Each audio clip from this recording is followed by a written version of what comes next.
Do you know yourself? And do you know how that applies to your business or anything that you do in life? Finding your identity. This is Now Tell Us, and I'm your host, Anthony Moirore.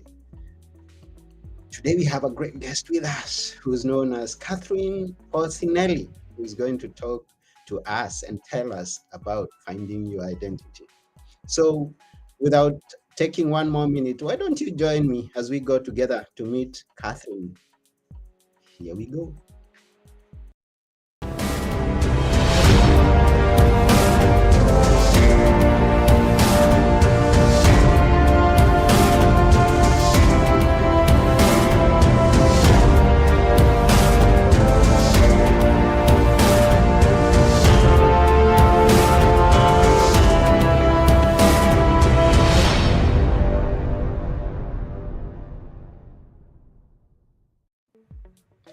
Hi, Katherine.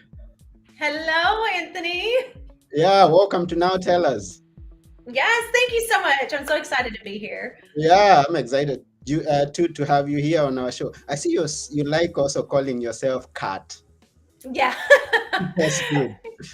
Yeah, I like it too, the way it is. So, welcome to Now Tell Us. Now, would like to know, where are you? I am in Middle Tennessee, down in the Oh, southern area. wow. And how's the weather there?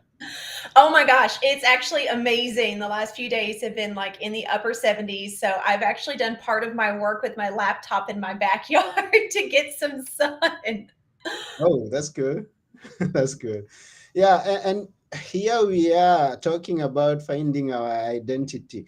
Now, and I'm always curious to hear stories of people in their early years and how they found themselves and how they are living life to the fullest up to today. So maybe we'll go back to you growing up. Did you grow exactly where you are right now, or did you move?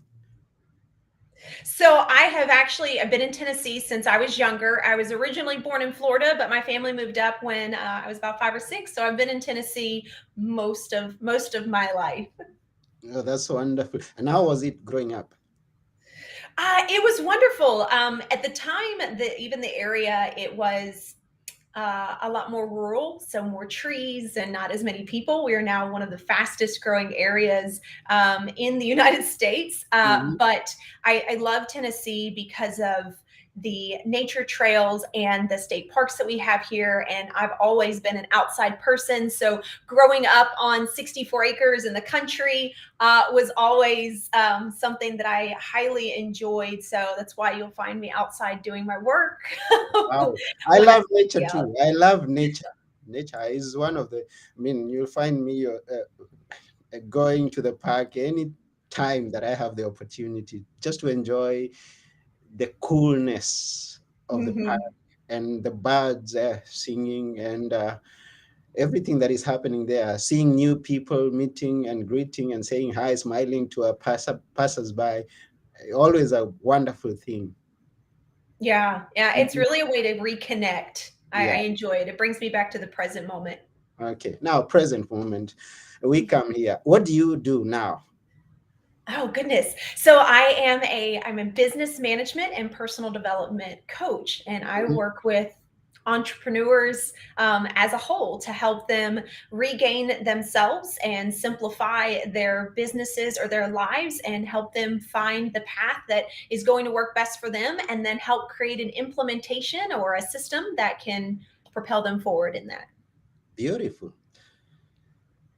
Is this something, the topic that we are talking about, is it, have you always been this enthusiastic? Have you always been knowing who you are and living to your fullness? Or was there a time in the past that you had some challenges and you had to overcome and you had to actually work towards finding your identity? Let's hear from you. Yeah, definitely. So, as a teenager, I felt like I knew exactly where I wanted to go. I had big dreams and goals. I was always, very outgoing in sports and things like that. My life actually took a change or a turn at the age of 16. So, I actually ended up getting pregnant by the first boy that I ever decided to date. I did actually keep my son. He is now 18, he'll actually be 19 in June this year. Mm. And from that, kind of really switched the trajectory in everything that I thought I was going to accomplish in life. And I really wholeheartedly took on this passion and mission to be a mom.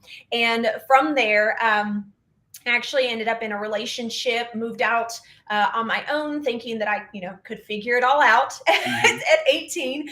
That actually landed me in an 8-year abusive relationship. So at the age of about 27, 28, I actually finally left. My boys were 10 and 7 at the time. And I moved back in with family to start over. And when I mean start over, I mean, I filed for bankruptcy. I bought my first car. I bought my first cell phone. I literally started life over like you would if you were 18 at the age of 28. Wow, you started quite early.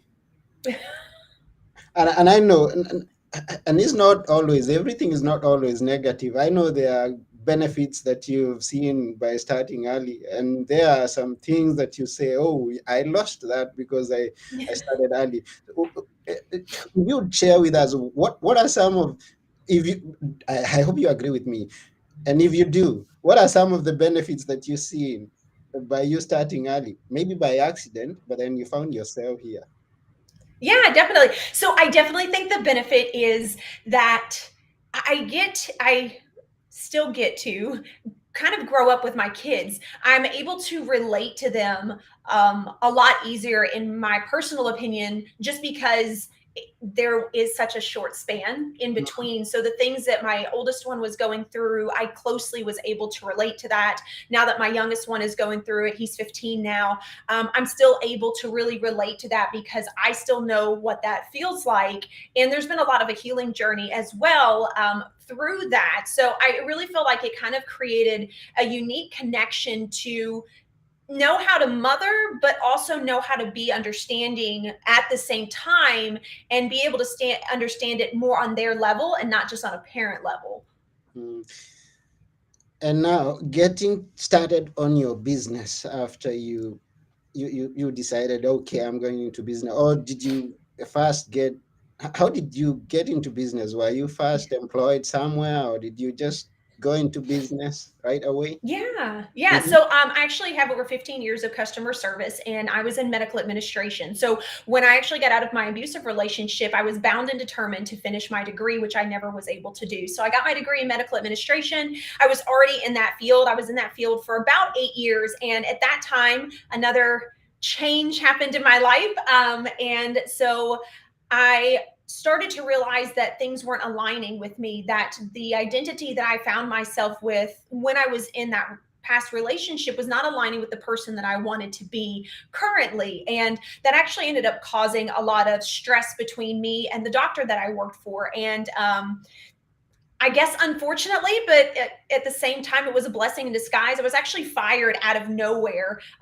due to some moral miscommunications of some things I stood by. And that actually forced me into the first bit of my entrepreneurial journey, which was actually real estate. And I started in that a little over 4.5 years ago. And through that journey, I really started to realize how much I enjoyed helping people. From that, I actually took a corporate position with one of the largest brokerages in the world, and I handled their 250 something agents at that brokerage, and I did agent coordinating. So I did tech training, I did regular trainings, I walked newer agents who were starting a business on their own, create a plan and a system that was going to work for them, and I followed that or followed up with them and stayed on top of that. And from there, it just kind of blossomed into business coaching and personal development, because I really enjoy watching other people succeed and them having that light bulb moment when you know it's right there at the tip of their tongue and they just can't figure out how to say it or how to implement it. And I could be that driving force behind that to push them to that next level. Wonderful. And I'm curious to know, transitioning into business and you have a family to take care of. How was it? It was a little difficult at first. I was very blessed by the time I had got into real estate. I had built up enough credit and savings and things that I was able to go into that. And I had a sense of determination knowing that I was the only person that would be providing for my kids at that point in time. So it was difficult, and it comes with its constraints, but it was also a really great push for me to really make sure that I was handling my business, or I was trying the best that I absolutely could, instead of just sitting back and hoping that things would fall in my lap. Mm. Okay. Now, I want to thank all the people who are watching. Thank you for that. I want to thank all the people who are watching us or listening to us. If you have a question, please ask the question, and Catherine will answer us. It is about finding your identity. And if you can share this show, if you can ask your friends to watch it, if you have a comment to make, we appreciate feedback. So thank you very much. We proceed. Now, we go to the people who have a problem with finding their identity. How would you maneuver them into being the people they need to be and finding and incorporating that into the business that they do or their careers? Tell us about Yeah, that. definitely. Yeah. So I think the biggest thing is understanding what it is that you really are passionate about, or your mission driven about, that is specifically for you. What I tend to see with a lot of people is we tend to have these missions or these passions or these purposes, but it's actually kind of directed by other people. And it Mm-hmm, could be your family and what they've supported you in. And so you don't want to let them down, or your spouse or your children. And that can actually cause a lot of misalignment with people. And so you really have to take a step back and really focus on what would make you happy. What is your driving force behind something that you want to do? For me, my mission is to help people get unstuck, to stop fighting the silent battles that they are fighting, and know that there is a support system out there, because I know what that's like not to have that support and know where to go, or if not feel judged, right? And so taking that step back and really looking at yourself and what makes me happy, what do I enjoy doing constantly, I could do all the time, and that is where your passion lies. mm-hmm, From there, you can take whatever business that you have or what you're doing in your career, and you can kind of just shift it ever so slightly, right? And I know some people, it ends up being a complete flip flop, right? And they go to something completely different. But you can start small, and that's something that I preach about a lot, is starting small with anything that you do, because that's what actually creates that bigger momentum, instead of looking for those huge um, goals or huge pieces that we can be proud of. We have to start at the bottom, and we have to build up to create that. mm-hmm. Wow. What challenges did you find yourself in living your passion? And Oh gosh. So several different things that I I tend to see with a lot of people. I think the biggest one for me, especially when I was in the medical field and when I jumped into my entrepreneurial journey, was people pleasing and boundaries. That mm-hmm, was a huge one. And again, that kind of goes back to you and what you understand for you and what you are comfortable with, not what everybody else thinks. And so those are two things that I battled with a lot. And to be honest, the people pleasing still kind of happens occasionally, especially when it comes to my kids mm-hmm, or my husband, right? Because you hold them in such a high place in your heart that you want to make sure you're doing absolutely everything. But what that ends up doing is that ends up misaligning with who we are, and we tend to start taking care of other people and putting ourselves on the back burner. So those are the two big things that I see that I struggled with, but also that I see a lot of people struggling with. mm. Good. It's good to know that. So let me check. We have people. Iris Goldfed. I hope I got that right. Feel Says better, yum. boundaries. That's Goldfeder. Yeah, boundaries. They are so important. And because it's not easy to set boundaries, uh, can you maybe advise us on how to do it? How exactly do we go about that, setting those boundaries? Yes, yes. So again, going back to simplifying things and starting Mhm, with something small. So, for instance, especially people in business, if you find that you are constantly answering your phone or you are constantly answering emails because you are afraid that people are going to think that you're not paying attention to them, mhm, one of the really great simple ways for you to start establishing boundaries like that is include in your emails or in your text messages or when you're talking with someone. Hey, I normally check my text messages or my emails at this time. So if you get to me beforehand, just know I'm still there for you, but it won't be until this time when I check them. What you're doing is you're just creating that outline so that honestly you're teaching people how to treat you. And mhm, so a lot of people tend to think that when you're starting boundaries or you're setting them, you need to be able to say no. And for a lot of people, especially those that have been through, let's say, trauma like I've been through in domestic violence, saying no completely shuts your nervous system down. So you need to be able to dance around that no until you get comfortable enough to say it. And so sometimes redirecting people, like, oh, I absolutely love that. I do actually have this. What about this time? It's not you saying no, but it's an easier way for your system to let you down so that you can start building that up. And then what actually happens is as you continue to do that, your body builds up this self confidence. And then it's so much easier to get a little braver in how you say things, a little braver in the things that you tell people until you get to a point where, like me, I come with a disclaimer when I work with my clients, and that is I'm very blunt, I'm very honest, I don't sugarcoat things. mhm, But it took me a really long time to get to that place because I was so afraid to offend other people. So you have to mhm, start small. mm. Now, working with your clients, and even before they become your clients, I know there are things that you're sharing out there, some content. In which ways are you sharing with them so that they may get to reach out to you and then start working with you? Yeah, definitely. So I'm always on social media. Facebook and LinkedIn tend to be the bigger platforms that you'll find me on, but I'm also on LinkedIn. I've really started doing a lot more lives or recorded videos. You'll catch me in my stories if I have some crazy idea or something that caught my attention. So that's usually the easiest ways to reach out to me and to follow along as well. I have a Facebook group that's actually going to be opening up soon, and I'd love to have people in that as well. But if you're looking to connect with me, to ask questions, or to learn more, those are going to be the easiest way. Or you can visit my website where you can find a lot of that information as well at agentservicesplus.com.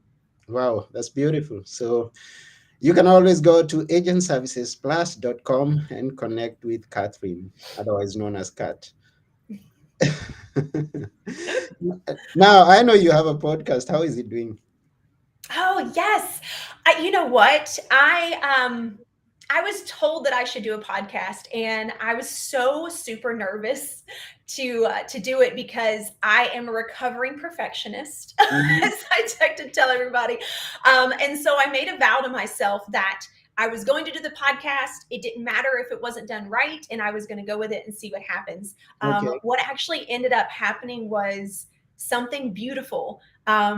Editing is stupid simple because I don't fix anything in my podcast.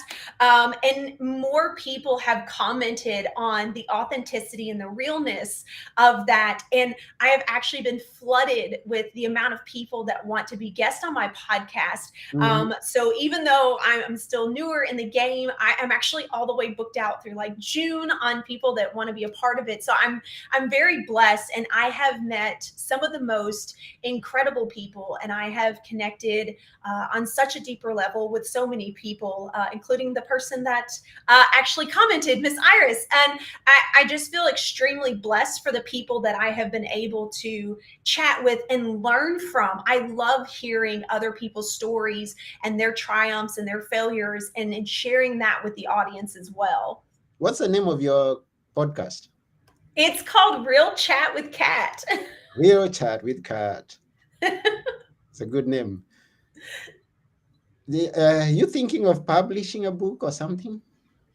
I am. So I'm actually in the process of writing a book. And it's funny that you mentioned that. I actually just made a reel about that yesterday about moving forward in something that you know is bigger than yourself. So when you feel something tugging at you and you know that you should be doing it and you don't really understand why, you need to make time for it. And so I am actually in the process of writing a book.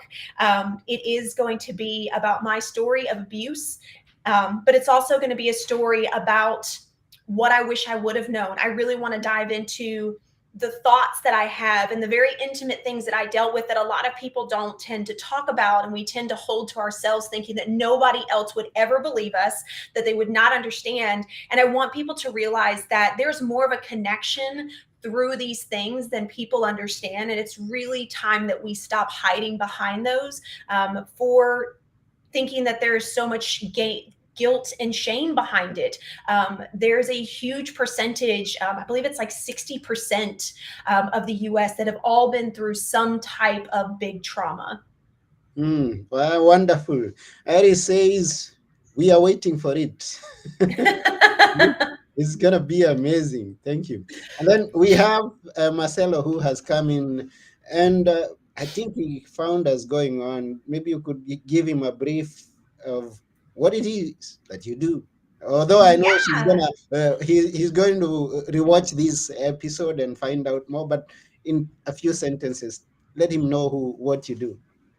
sure. So I work with people in their businesses to create simplified structures and organization, whatever that may look like within your business. Those that know kind of what they want to do, but not really sure how to put it into action. I love to come in and be that brainstorming queen to help simplify and create it with you.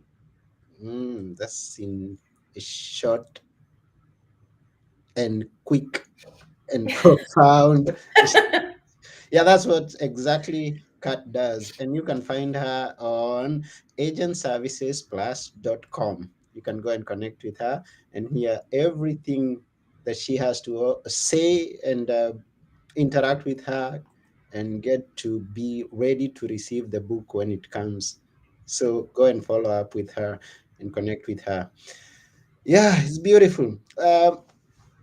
We've had things you have done, things you're doing. What is there in the future? Tell us about now. You mentioned the book which I asked about, but what else is there in the future?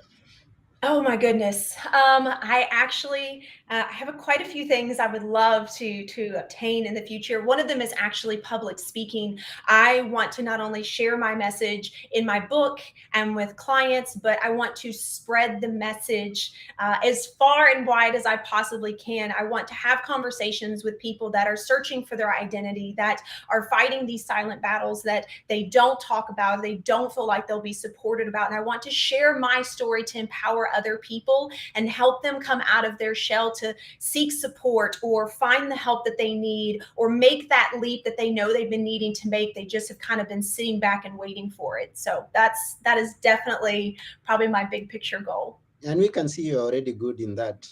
Thank It's you. not like you're going to start. You're already good at it. Keep going. Keep going. Yeah. Beautiful. I appreciate that. Yeah, I actually I love talking. Mhm. Well, I'm Italian, so that kind of helps. No, I've always enjoyed teaching people and training people or giving them ideas of things that I went through to help them skip a couple steps to get ahead. So. Through this journey and through the healing that I've done, and being able to not only work on healing myself, but also work on healing my children as they grow and become adults. That is a huge mission of mine. And I want to be able to help more people see that side and be okay with being open to the shame and the guilt that you do feel, but know that it's going to pass.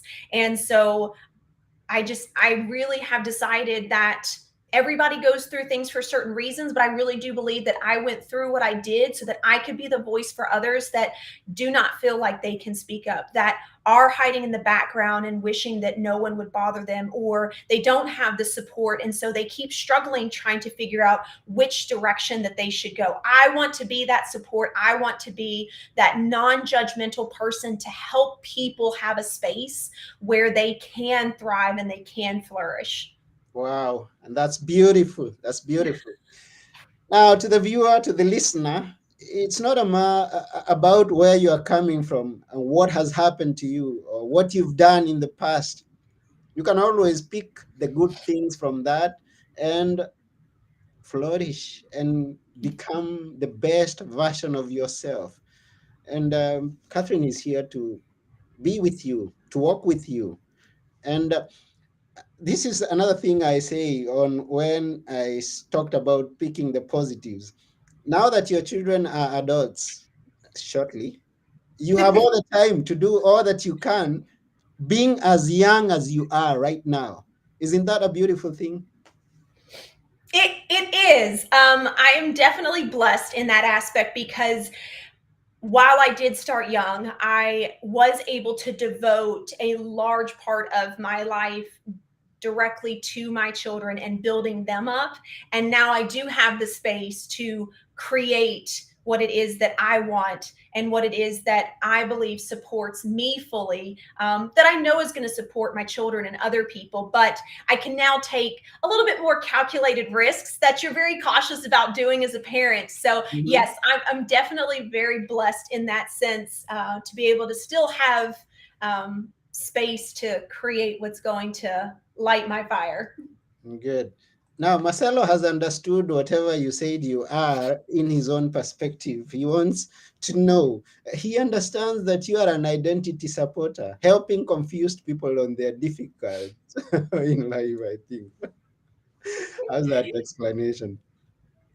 Love that. Love the identity supporter. That's actually a really unique way to put it. And to kind of elaborate on that, most of the people that I'm talking about when I talk about finding your identity and creating that support is right around that personal development threshold. So really that transformational piece. So for those that seem to be searching for their passion, that seem to be searching for where they belong, that have been through traumas like I talked about earlier, that like what I have been through, that we tend to lose who we are because we've put so much into other people, whether Mhm. that's through your abuse, that's through your trauma, that's through people pleasing. And so I want to help people pull back from everybody else and really work on themselves so that they can figure out the direction that they want to go and what really aligns with them so that they can create a life of their dreams. Hmm. Wow, and you are doing already a wonderful job as we are seeing. So we know that the future is bright with you here and being an identity supporter of many people. We appreciate you taking your I mean answering to your call, because that's a I call it a call. And thank you for Yes. answering. And we wish you all the best in life. So to all those who've been listening to us, thank you, Pano. Hi, Pano. And everybody else who's been here, commented on TikTok, on YouTube, on Facebook. We are everywhere. Please remember to share our video with your friends and give us feedback. We appreciate your feedback. And we want to see you being the best version of yourself. Today, we have been talking about finding your identity with Katherine Polsinelli. Mm, beautiful. And now we are coming to the end of this show. But before we go, we would like Katherine to leave us with a few words that we should always remember. Which are they, Kat? Oh goodness, so many things. My favorite is to start small. No matter where you are in your life, no matter what it is that you're trying to change, start with the small things. The small things are what actually are going to build that mountain. The mountain doesn't build itself by being gigantic. It has to have all the dirt and the layers in between. So be proud of those layers, whether they are good or bad, and learn from them so that you can continue to build. Mm. Marcelo thinks you are speaking so fast. That's the Italian side, Marcelo. I'm apologize. Thank you. Now, Marcelo, please understand that we've got so much to share in a very little time. That's why I can't speak fast. Anyway, thank you very much, Catherine. We really appreciate you taking your time and being with us here. We also appreciate all our viewers and listeners everywhere that you are. Iris, thank you. Marcelo, thank you. Panos and everyone else. Egli, thank you for watching us over there. And everybody else, we really appreciate. And we remind you to go and find your identity. And if you're having challenges along the way, please reach out to Kat. She's an identity supporter. Wow, that's it for today. At Now Tell Us, I've been your host, Anthony Moirode, and together with our guest today, Katherine Polsinelli, we're saying bye for now. Bye.